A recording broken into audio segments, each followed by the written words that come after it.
बाईला समजून घेणं, त्यासाठी मुळात आपल्या अंतरात बाई पण जिवंत असावं. स्त्री सुद्धा आपल्यासारखीच आहे, तिलाही आपल्यासारखेच दोन पाय दोन हात आहेत.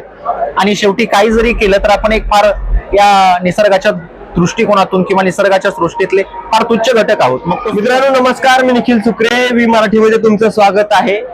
खर तर पुढ्या कवीनं फार छान लिहून ठेवलंय की कविता म्हणजे अस्तित्वाचे गाणे, स्वतःच आपली राख उजळीत राहणे, लिहितो म्हणजे निर्भीड होतो आहे, जगास बघण्या निर्मळ दृष्टी देतो आहे.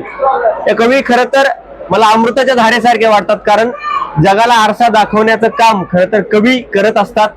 जे न देखे रवी ते देखे कवी, असं सुद्धा आपण नेहमी ऐकत असतो किंवा बोलत असतो. अशाच प्रकारचं आज व्यक्तिमत्व आपल्या बरोबर आहे.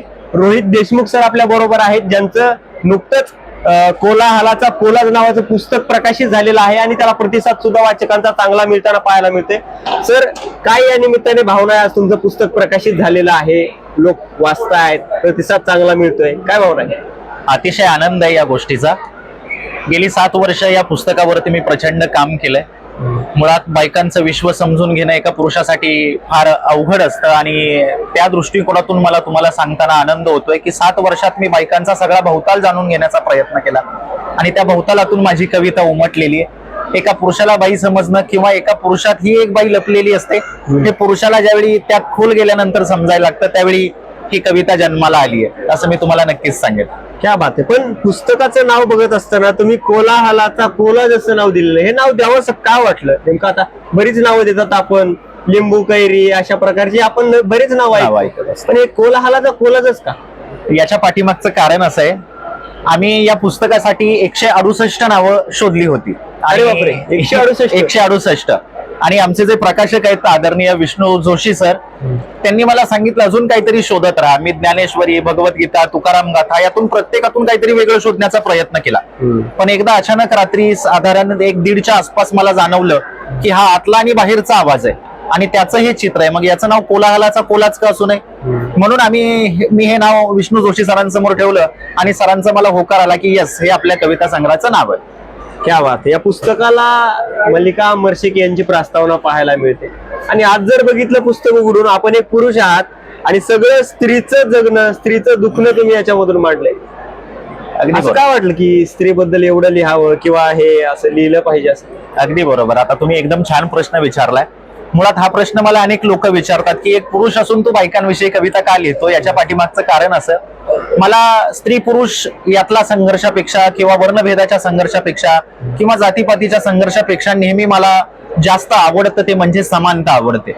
आणि मी बाबासाहेबांवरती प्रचंड प्रेम करणारा माणूस आहे. समतेच्या वाटेनं जाण्याचा मार्ग प्रत्येकाला त्याच्या आयुष्यात सापडावा आणि मला वाटतं पुरुष असूनही स्त्री सुद्धा आपल्यासारखीच आहे, तिलाही आपल्यासारखेच दोन पाय दोन हात आहेत. आणि शेवटी काही जरी केलं तर आपण एक फार या निसर्गाच्या दृष्टिकोनातून किंवा निसर्गाच्या सृष्टीतले फार तुच्छ घटक आहोत, मग तो स्त्री असो किंवा पुरुष असो. म्हणून मला असं वाटतं की आपण दोन्ही एकमेकांच्या खांद्याला खांदा लावून चाललं पाहिजे. म्हणून या सगळ्या ज्या कविता आहेत त्या बायकांविषयीच्या कविता आहेत. आपण बघतो की जनरली आपण मराठी लेखक, मराठी कवी म्हणून वावरत असताना खरं तर मराठी भाषेला अभिजात भाषेचा दर्जा सुद्धा मिळालेला आहे. तुमच्या पुस्तकामध्ये पाब्लो नेरुदांच्या ओळी मला पाहायला मिळत आहेत. हे असं का? काय तुम्ही इन्स्पिरेशन आहे का? नेमकं लिहावं असं का वाटलं? कवितेच्या पुस्तकात पाब्लो, मराठी कवितेच्या पुस्तकात पाब्लो? येस, नक्कीच. पाब्लो नेरुदा हा माझा सर्वात आवडीचा कवी आहे. We are dead slowly slowly, तुम्ही मरताय हळूहळू, त्यांची ही कविता माझ्या कवितेला जन्म घेण्यासाठी इन्स्पिरेशन असावी. आणि पाब्लोंची कविता जर आपण अभ्यासली तर आपल्याला कळतं पाब्लो नेमका कोणत्या स्तरावरती लिहितो. त्यामुळे पाब्लो मला प्रचंड आवडतो आणि या पाब्लोच्या ओळी त्यामुळे या पुस्तकाच्या आपण या संग्रहात समाविष्ट केलेल्या आहेत. क्या बात. पण सर, कुठली गोष्ट करायची म्हटलं, कुठली गोष्ट झाली म्हटलं, त्याच्यामध्ये एक इन्स्पिरेशन असतं. आपण एखाद्या व्यक्तीला सातत्यानं चाळत असतो, वाचत असतो, फॉलो करत असतो आणि त्याच्यामधून एखादी कलाकृती घडते. आपलं इन्स्पिरेशन कोण आहे किंवा आपण कोणाच्या पावलावर पाऊल ठेवून चालू इच्छिता किंवा गुरु कोण आहेत? त्या पुस्तकाला घडवण्यासाठी तुमच्या पाठीशी उभं राहणारी एखादी व्यक्ती असेलच. 100%. हे पुस्तक ज्याच्यामुळे जन्माला आलंय त्याचं नाव आहे सुशील कुमार शिंदे.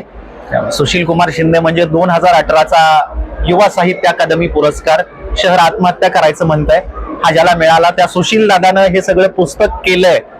फक्त तो पाठीशी उभा राहिलेला नाहीये, हे पुस्तक जन्माला घालण्यापाठीमागे त्याचीच भूमिका आहे. आणि दुसरी व्यक्ती आपल्या संबंध पुण्याला माहित असणारे हबप सचिन महाराज म्हणजे सचिन दादा पवार या दोघांनी माझ्यावरती प्रचंड काम केलंय आणि या दोघांच्या मला नेहमी असणाऱ्या प्रोत्साहनामुळे हा कविता संग्रह आज जन्माला येऊ शकला हे मी तुम्हाला सांगू शकेन. आणखीन एक तुम्ही प्रश्न विचारला की तुम्ही कविता का लिहिण्याच्या मार्गावरती आला, तर याच्या पाठीमागे अनेक कारण आहेत. मला अनेक लोक आवडतात, मग ते नामदेव ढसाळ असतील, कवी ग्रेस असतील, अरुण काळे असतील, चंद्रकांत देवताले असतील, भालचंद्र नेमाडे असतील, आपला पाब्लो नेरुद आहे, जॉन कीट आहे, बर्थोल्ट ब्रेक्ट आहे, त्यानंतर जॅक लंडन आहे. ही माणसं मला प्रचंड आवडतात आणि आत्ताच्या काळात सुद्धा अशी खूप माणसं आहेत, म्हणजे मलिका अमर शेख असतील, कल्पना दुधाळ असतील किंवा नीरजा असतील, प्रज्ञाताई असतील. या सगळ्या लोकांच्या उतालात भोवतालात वाढत असताना किंवा जगताना मला असं वाटतं की यांची कविता जगत जगत मी ही कविता लिहायला शिकलो. आपण मी इथे लिहित असताना लिहिलंय की बाईला आणि बाईपणाला समजून घेणाऱ्या प्रत्येकाला हे पुस्तक तुम्ही अर्पण केलेलं आहे. बरोबर.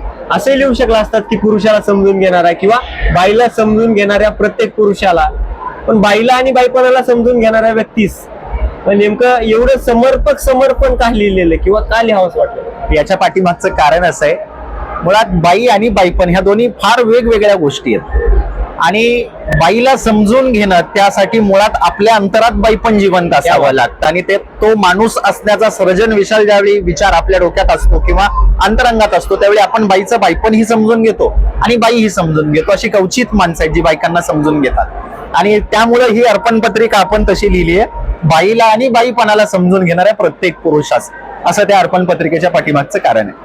नक्कीच.